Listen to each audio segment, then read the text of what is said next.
Good morning students. आज हम लोग क्लास 9th के लिए हिस्ट्री का थर्ड चैप्टर नाथसीवाद और हिटलर का उदय के बारे में चर्चा करेंगे। इस टॉपिक पर चर्चा करने से पहले हम लोग नाथसीवाद और हिटलर को जान लें। हिटलर कौन था और नाथसीवाद क्या था। हिटलर के बारे में जैसा कि आप सभी लोग जानते हैं, हिटली जर्मनी का एक तानाशाही शासक था जो कि फर्स्ट वर्ल्ड वार के बाद जर्मनी का शासक बना। और हिटलर ने शासन के लिए अपनी तानाशाही व्यवस्था को लागू करने के लिए जिस सिद्धांत को, जिन नियमों को फॉलो किया, उन्हीं नियमों को कहा जाता है नाथसीवाद। आपको बता दें कि नाथसीवाद जर्मनी भाषा के शब्द नात्सियोनाल से बना हुआ है और इसमें हिटलर के शासन की जो नीतियां थी, हिटलर के जो सिद्धांत थे, उन्हीं सब के बारे में विस्तार पूर्वक चर्चा की गई है। आपकी जानकारी के लिए बता दें कि एक बार पूछा गया था हिटलर से कि नात्सीवाद का मतलब क्या। उसने स्पष्ट रूप से कहा कि नात्सीवाद कोई तालाब का पानी नहीं है जो कि अपने जगह पर स्थिर रहता है। उसने कहा कि नात्सीवाद एक बहती हुई नदी के समान है। तो कहने का तात्पर्य है, तो इस नात्सीवाद के नियम क्या होंगे यह अस्थायी नहीं था, लेकिन इतना तय था कि इसके नियम सिर्फ और सिर्फ हिटलर के द्वारा बनाए जाते थे। तो हिटलर और उसके नात्सीवाद के बारे में जहाँ तक आपके बुक में टॉपिक की शुरुआत की गई है, एनसीईआरटी बुक में, उसमें 1945 के वर्ष की शुरुआत की गई है। एक 11 वर्षीय बालक बच्चे हेलमुट की कहानी दी गई है, जो कि अपने माता पिता की बातों को सुनता है कि मित्र राष्ट्र उसको नहीं छोड़ेंगे, उन लोगों को। इसके बाद अगले दिन वह, उनके पिताजी उसको घुमाने के लिए पार्क में ले जाते हैं और उसके बाद क्या होता है कि अपने कार्यालय में ही, अपने ऑफिस में ही जो है, हेलमुट के पिता जो थे वो अपने आप को गोली मार लेते हैं। तो ये एक घटना थी।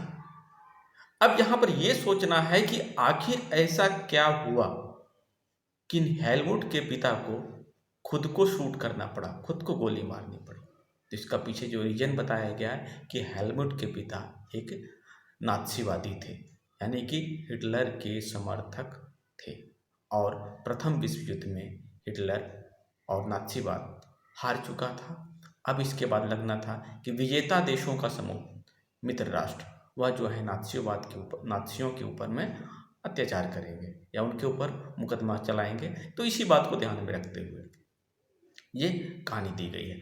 अब हम लोग असली टॉपिक पे आते हैं, जो कि आपको बताया गया है, वह है वाइमर गणराज्य का जन्म। तो वाइमर गणराज्य के जन्म की बात की जाती है तो नवंबर 1918 ईस्वी में वाइमर गणराज्य का जन्म हुआ। लेकिन इससे पहले की बातों को बात करें तो जर्मनी एक शक्तिशाली देश था और कहा जाए कि तत्कालीन समय में वह यूरोप के सबसे शक्तिशाली देशों में शामिल था। और इसी समय में जर्मनी, ऑस्ट्रिया, तुर्की जैसे देशों ने मिला करके अपना एक अलग संगठन बनाया था, जिस संगठन को केंद्रीय शक्ति कहा जाता था। और इस संगठन के अपोजिशन में एक दूसरा संगठन बना यूरोप के देशों का, जिसमें ब्रिटेन, फ्रांस, इंग्लैंड जैसे देश शामिल थे।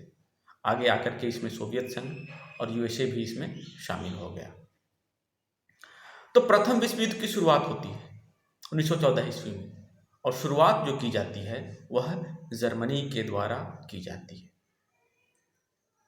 और इसके बाद एक एक करके दोनों समूहों, यानी कि केंद्रीय शक्ति और मित्र राष्ट्र के समर्थन में जितने भी देश थे, एक एक करके युद्ध में शामिल होते गए। और यह युद्ध एशिया और यूरोप दोनों महादेशों में फैल गया।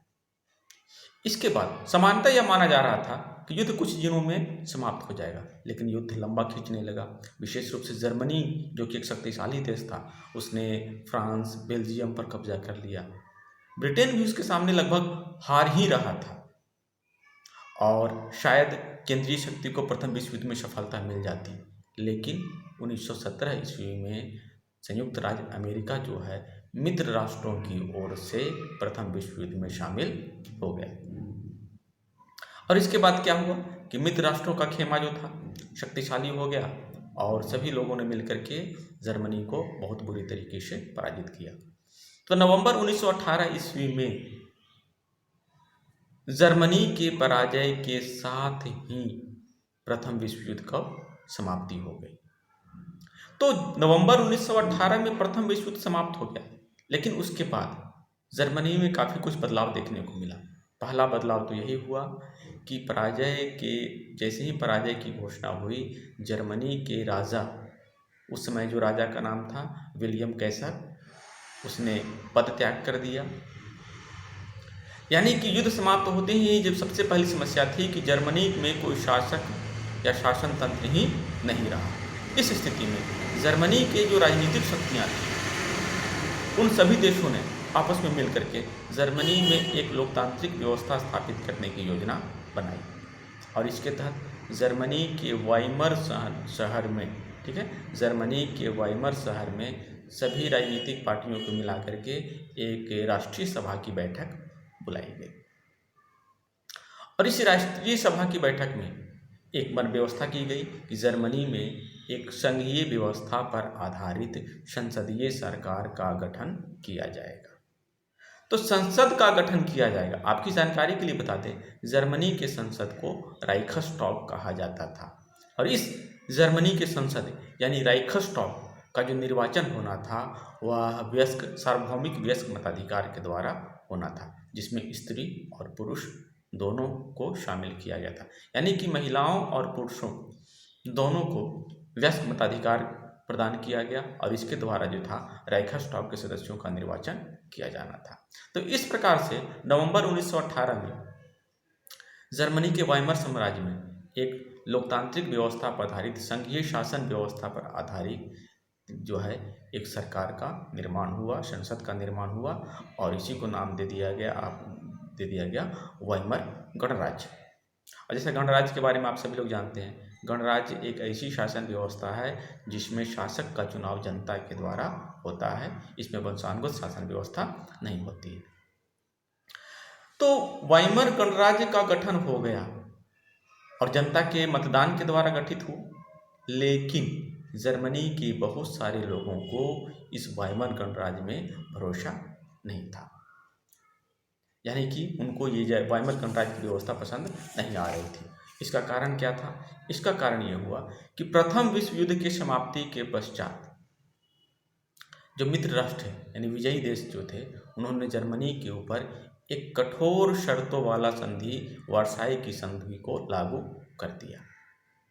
और इस कंडीशन में वहाँ की जनता को लगने लगा था कि वाइमर गणराज्य ही ने इस संधि के शर्तों पर हस्ताक्षर किया है, इसीलिए जर्मनी की पराजय का या जर्मनी की समस्या में जितनी भी राजनीतिक समस्याएं हैं उन समस्याओं के लिए जिम्मेदार वाइमर गणराज्य है। और इसी कारण से वहाँ की जनता ने उसको पसंद नहीं किया। अब हम लोग चर्चा करते हैं वर्साई की संधि। तो प्रथम विश्व युद्ध में जर्मनी के पराजय होने के पश्चात जो है वर्साई मित्र राष्ट्रों ने जर्मनी के ऊपर वर्साई की संधि को थोप दिया।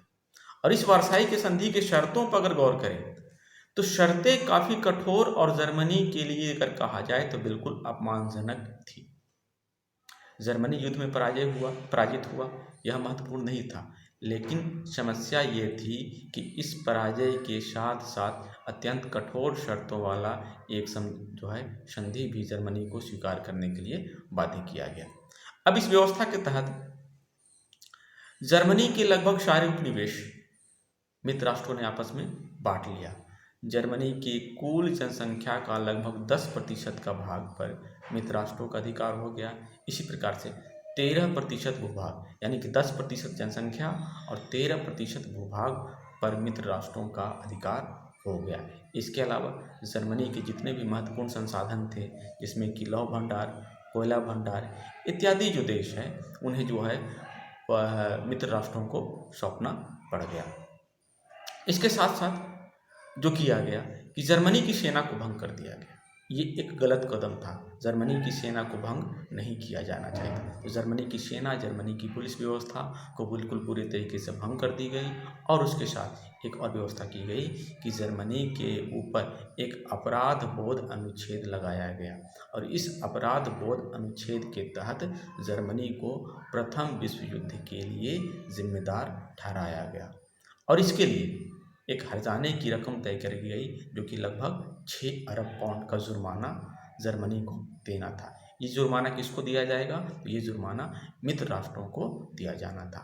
तो इतनी कठोर संधि, जर्मनी युद्ध के लिए जिम्मेदार ठहराया गया, सभी प्रकार का क्षतिपूर्ति जर्मनी से वसूल किया गया, उसके संसाधन छीन लिए गए, उसके भूभाग यानी उसके ज़मीन का भाग छीन लिया गया, उसके महत्वपूर्ण जनसंख्या जो वर्ग था वो उससे छीन लिया गया। इसके बाद उसके ऊपर मुकदमा भी चलाया गया कि आपके कारण ही ये सारी समस्याएं उत्पन्न हुई है। अब स्वाभाविक सी बात है, इतनी कठोर संधि के शर्तों के कारण जर्मनी के लोगों के मन में विद्रोह की भावना उत्पन्न होना स्वाभाविक था और यह विद्रोह जो है वह बिल्कुल नवगठित वाइमर गणराज्य के सामने उभर करके सामने आया। परिणाम क्या हुआ कि लोगों ने वाइमर गणराज्य को पसंद करने के जगह पे उसका विरोध करना प्रारंभ कर दिया।